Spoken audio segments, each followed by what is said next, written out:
Est-ce que le bouddhisme, c'est de la psychologie? Ça, c'est une question que m'ont posée deux étudiants en master dans le domaine du web. Donc, ça n'a apparemment rien à voir. Et ils me parlent avec beaucoup d'enthousiasme de leur projet de vie, de leurs défis, de la façon dont ils surmontent les difficultés, etc. Et puis, on a une conversation là qui va de plus en plus en profondeur et assez rapidement. Et on touche alors des notions de lâcher prise, de s'accomplir, d'être soi-même, d'ego, de gérer son ego, ses émotions, etc. On va très très loin. Et c'était tout à fait passionnant.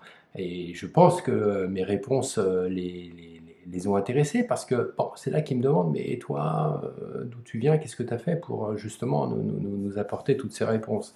Je dis, ben, j'ai d'abord l'école de la vie, celle d'un patron de PME, ancien cadre aussi dans une multinationale, mais bien entendu, j'ai suivi des formations en psychologie telles que la programmation neurolinguistique, hein, qui est une forme pratique, on va dire, d'hypnose.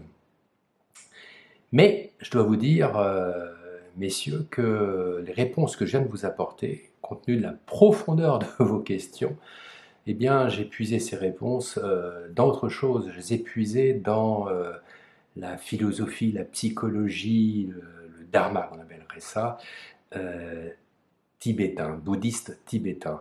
C'est un enseignement que j'ai reçu de moines il y a plus de 20 ans et avec lequel je suis toujours en contact. Et je dois dire qu'ils apportent une profondeur que j'ai peut-être parfois du mal à trouver ailleurs. Même si les formations contemporaines en psychologie m'ont énormément apporté, et non seulement dans leur rhétorique plus contemporaine et moins exotique, mais aussi dans leur structure. Et donc, pour répondre à votre question, ben moi je vais vous dire qu'effectivement, il y a plus de 1000 ans, on avait, mais pas seulement au Tibet, on avait en Inde, on avait dans toute l'Asie, et on a eu aussi chez nous les Grecs, hein, qui ont développé une connaissance de l'esprit humain, du fonctionnement de l'esprit humain, qui ont amené de la philosophie, mais aussi, en tout cas en Asie, beaucoup de psychologie. On y trouvait déjà de l'hypnose, de la visualisation, de la préparation mentale, de la méditation, bien entendu, de la relaxation, plus simplement. On y trouvait absolument tout ça.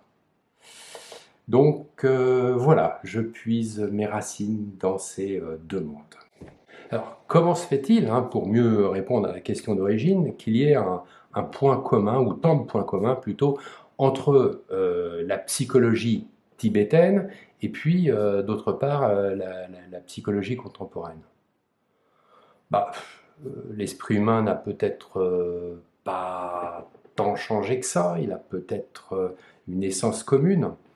Et puis, bah, d'autre part, si c'est vrai que l'Occident a vraiment été un game changer à partir du XVIIIe siècle, de la première révolution industrielle sur un plan matériel, sur le plan plus humain, sur le plan de la psychologie, de la philosophie, bah, on n'a pas attendu le XVIIIe siècle, que ce soit en Grèce, mais aussi beaucoup en Asie et encore ailleurs, mais je connais moins, pour développer la connaissance de l'esprit humain.